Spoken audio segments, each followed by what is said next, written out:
repasaremos una breve biografía de cada miembro del grupo de excursionistas. Inicialmente el grupo estaba conformado por 9 miembros, de los cuales 2 eran mujeres y 7 hombres. Hay detalles en esta historia que no se saben realmente cómo sucedieron, pero con el paso del tiempo se han ido investigando y han surgido varias hipótesis, como por ejemplo, a última hora se suma un 10º excursionista, un hombre de 38 años que no pertenecía a Lupi ni al club de Lupi. Fuentes de investigación dicen que este hombre pertenecía a la KGB. Recordemos que la KGB fue el Comité para la Seguridad del Estado. Fue el nombre de la agencia de inteligencia y de la agencia principal de policía secreta de la Unión Soviética. Cumplía el mismo rol que la CIA en Estados Unidos. La KGB estuvo activa desde el 13 de marzo de 1954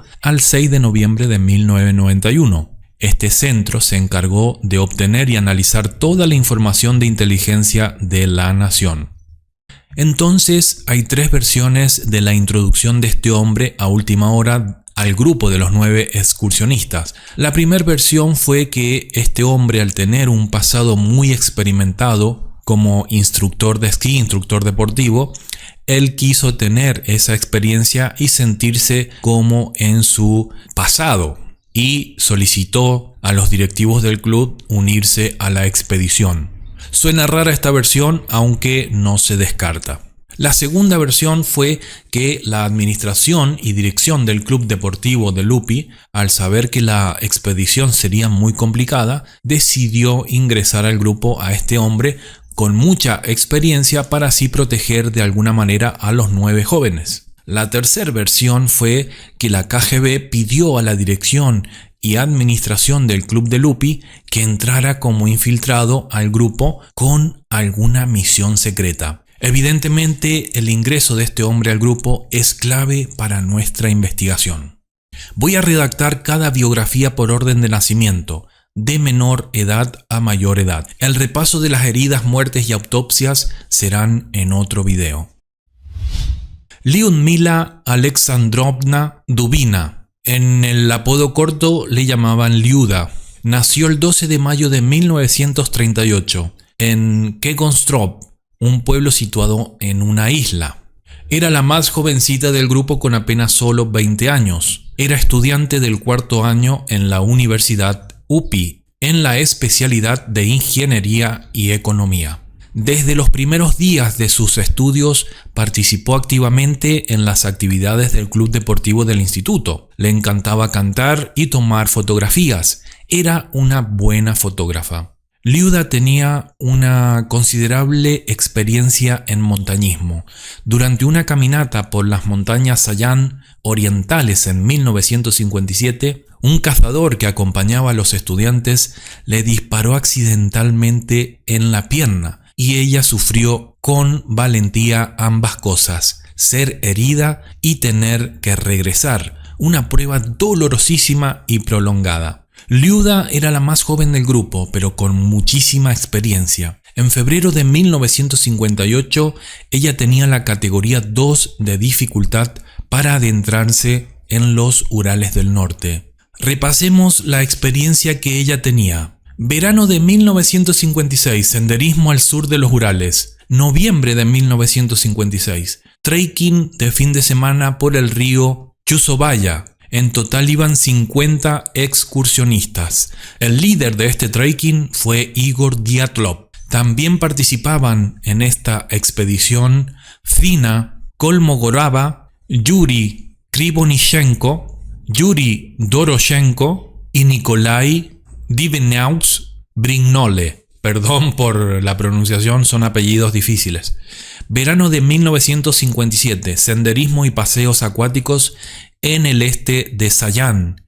En esta excursión participaron también Yuri Doroshenko y Yuri Yudin. Invierno de 1958, expedición al norte de los Montes Urales. Verano de 1958, a Ural Meridional. En dicha excursión, Liuda fue líder del grupo. Una chica llamada Galina Kiryanovna Batalova recuerda a Liuda con las siguientes palabras: en el verano de 1958 fui con Liuda a una excursión de segunda categoría de dificultad en los Urales del Sur. Para mí fue la primera excursión y para Liuda fue la primera excursión con esquís que ella misma dirigía. Tengo muy buenos recuerdos de esta expedición.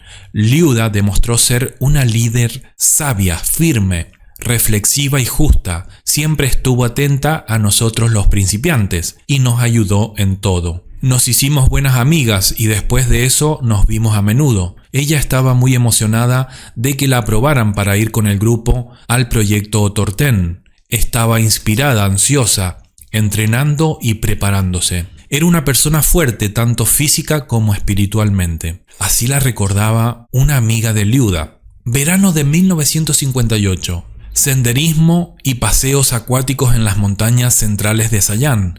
Ascenso al pico Edelstein, de 2.649 metros de altura.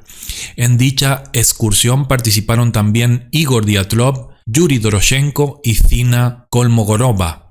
Ahí podemos ver la experiencia que tenía esta jovencita de apenas 20 años y de cómo ya conocía a varios estudiantes quienes irían con ella en la última expedición a Otorten.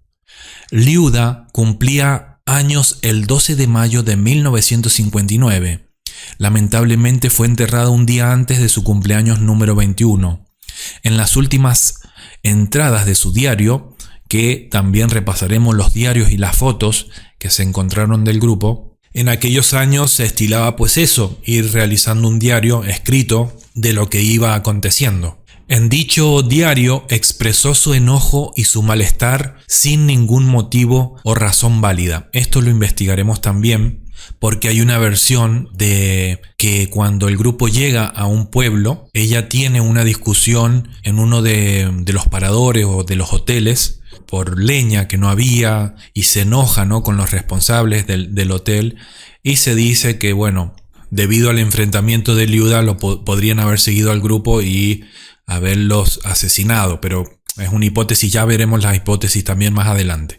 En su diario quizás ella plasmó una premonición de la tragedia que se avecinaba o simplemente era un alma atormentada que tenía mucha ansiedad. Sus heridas fueron las más horribles. Fue encontrada de rodillas como si estuviera rezando y pidiendo misericordia. Nadie sabe qué sucedió en la ladera de 1079 metros, así se llamaba también, conocida como Kholat Syakhl, la montaña de la muerte. Pero como ya dije en este episodio, no repasaré las heridas, lesiones ni las autopsias, lo dejaré para otro video aparte. Yuri Nikolaevich Doroshenko. Él tenía 21 años. Nació el 29 de enero de 1938 en la Unión Soviética. Estudiaba ingeniería de radio en el cuarto año de la UPI. Era el más alto del curso y que a veces aparece en fotos con sus gafas. Procedía de una familia muy pobre. Normalmente llevaba una chaqueta que no lo protegía de las gélidas temperaturas de Sverdlovsk.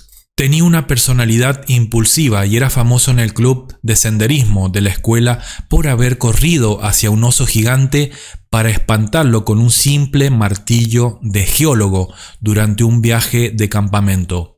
Durante esa excursión, en invierno de 1958, él estaba montando su tienda de campaña en el borde de un bosque, cuando de pronto aparece un oso gigante y él lo espanta con el martillo de geólogo. Es aquí cuando Zina queda impresionada y comienzan una relación.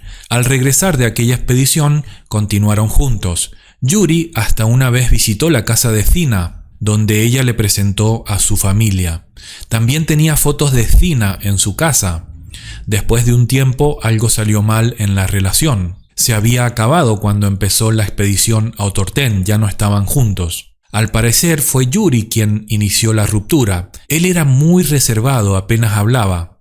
Repasemos brevemente la experiencia que él tenía. En noviembre de 1956 realizó una caminata de fin de semana de 3 días por el río Chusovaya, donde Igor Dyatlov fue líder y participaron también, como ya repasamos antes, Liuda, Yuri Krivonichenko, Nikolai y Zina. Verano de 1957, caminata y paseo acuático en el este de Sayan. También participaron Liuda y Yuri Yudin. Febrero de 1957, Ural Medio a lo largo del río Chusovaya, ascendiendo al monte Stark-Kamen. En dicha excursión participaba también Yuri Yudin. Invierno de 1958, en los Urales del Norte. En dicha expedición, el líder del grupo fue Zina y también participó Yuri Yudin. Julio de 1958, caminata y paseo acuático al este de Sayan. Verano de 1958, senderismo y paseos acuáticos en las montañas centrales de Sayan. Ascenso al pico Edelstein de 2.649 metros de altura. Aquí también participaron Igor Dyatlov, Liuda y Zina. Parece que el grupo de Dyatlov celebró su cumpleaños el día 30 de enero. Su regalo fue una mandarina, lo que tenían ahí.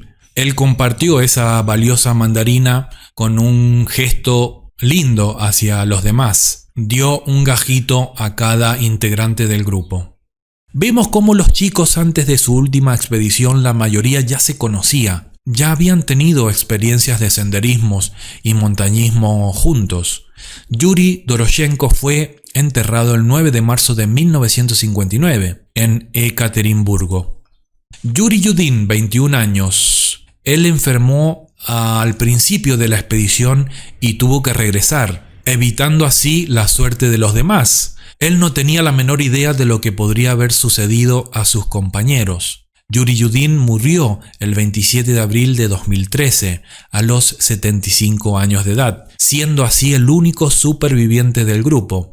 Es muy importante en la investigación si él supo algo, si él se enteró de algo o fue verdad que se sintió mal y regresó. Es muy importante para nuestra investigación porque fue el único superviviente. Zinaida Kolmogorova, en su apodo cortito Zina, nació el 12 de enero de 1937 en la Unión Soviética. Zina era estudiante de quinto año de la Universidad UPI en la especialidad de Ingeniería y Radio. Era una excursionista experimentada que tuvo que afrontar muchas dificultades. Durante uno de sus viajes, Zina fue mordida por una serpiente, por una víbora.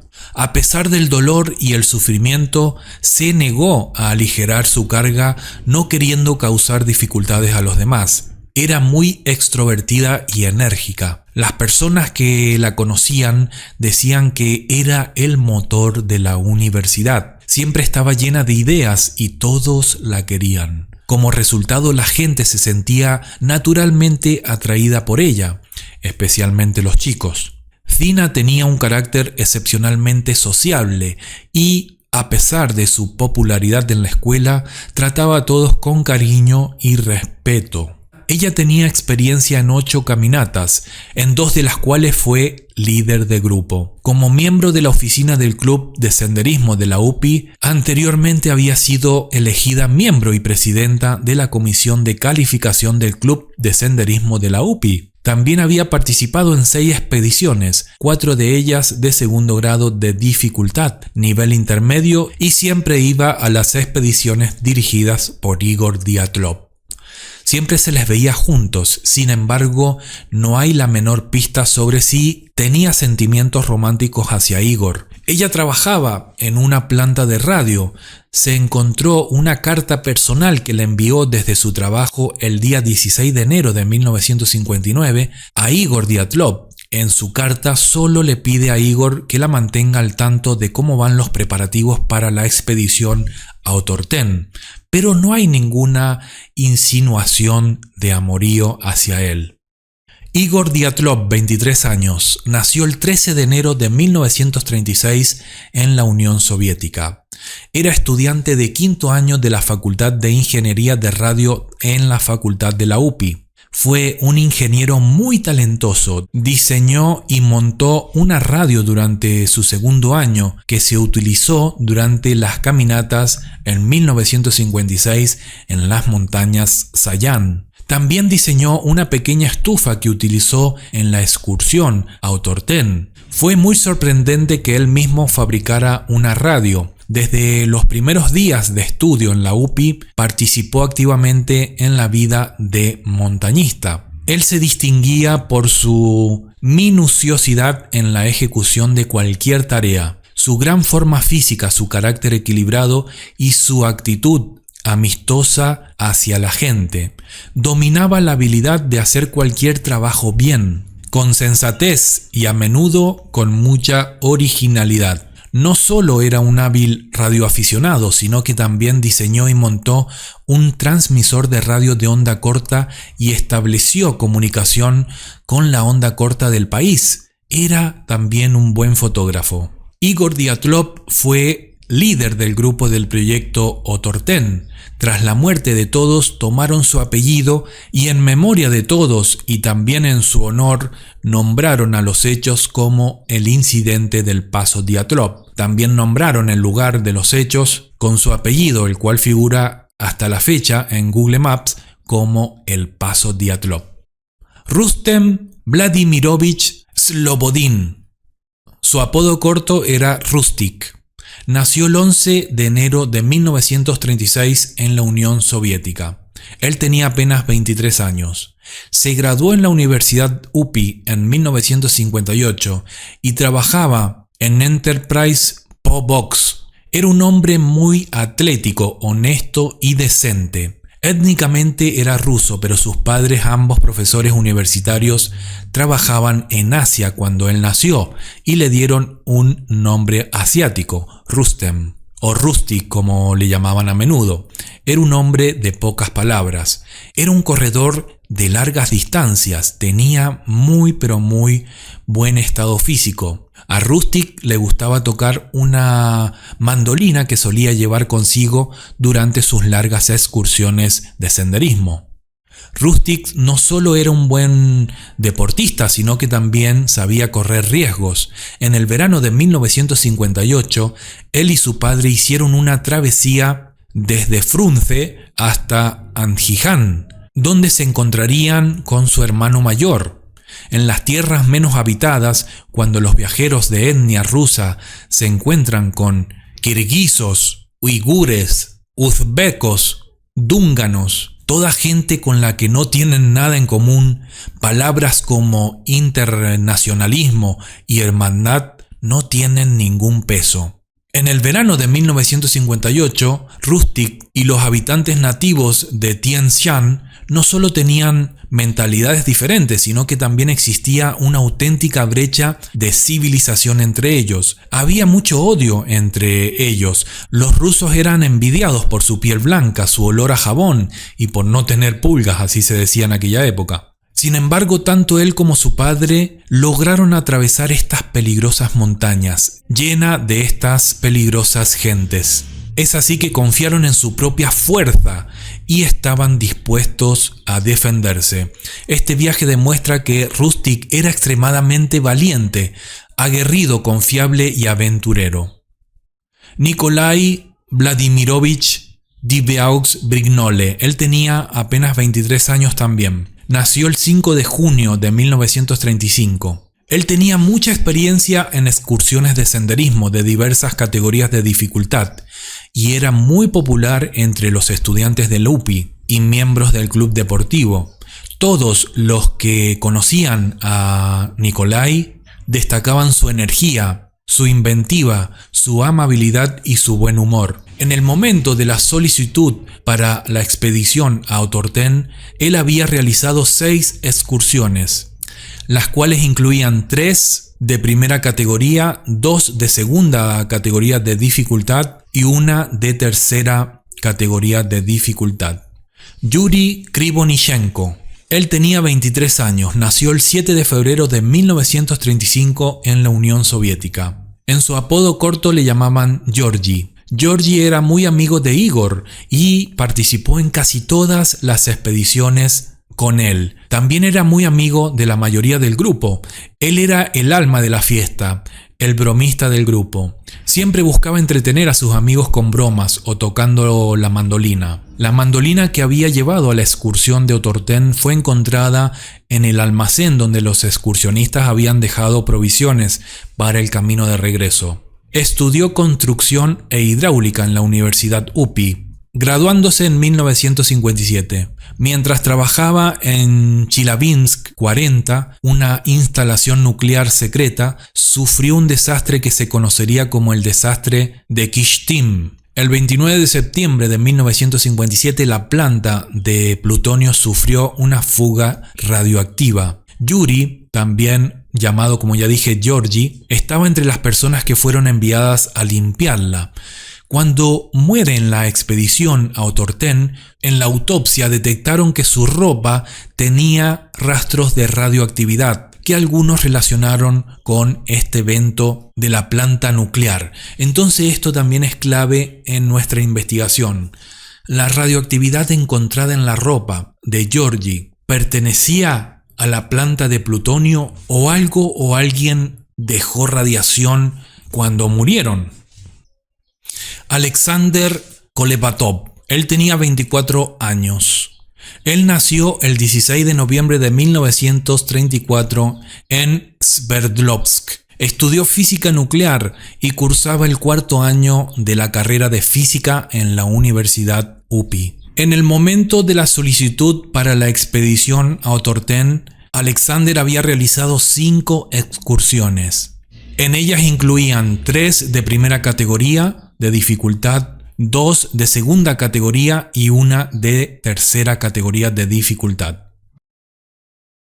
Semyon Alexeyevich Zolotaryov, él pidió que siempre lo llamaran Sasha. Nació el 2 de febrero de 1921 en la Unión Soviética. Se graduó del Instituto de Educación Física de Minsk en 1950. O sea, era un profesor de educación física. Sasha era instructor deportivo de la base turística de Kurovka en el momento de su muerte. Era un hombre muy fuerte y con mucha experiencia por su pasado en las guerras. Era el miembro más antiguo y también el más misterioso del grupo. Pidió que lo llamaran siempre Sasha, como ya dije. El ex militar tenía 4 condecoraciones militares. El pasado militar de Sasha tiene un papel especial en los acontecimientos de la trágica noche donde murió todo el grupo, ya que, como repasé al principio, según fuentes decían que Sasha pertenecía a la KGB. Entonces, ¿qué fue a hacer Sasha en el grupo de estos jóvenes al monte Otorten? Él estaba soltero, lo que parecía bastante inusual para aquella época. Tenía tatuajes y un diente cubierto de oro. Los tatuajes de Sasha eran muy interesantes. Eran 4 letras. La letra rusa A significa amistad. La letra C significaba Semyon en ruso. La mayoría de los tatuajes de Sasha estaban ocultos por la ropa y el resto de los miembros del grupo de Dyatlov no sabían nada sobre ellos.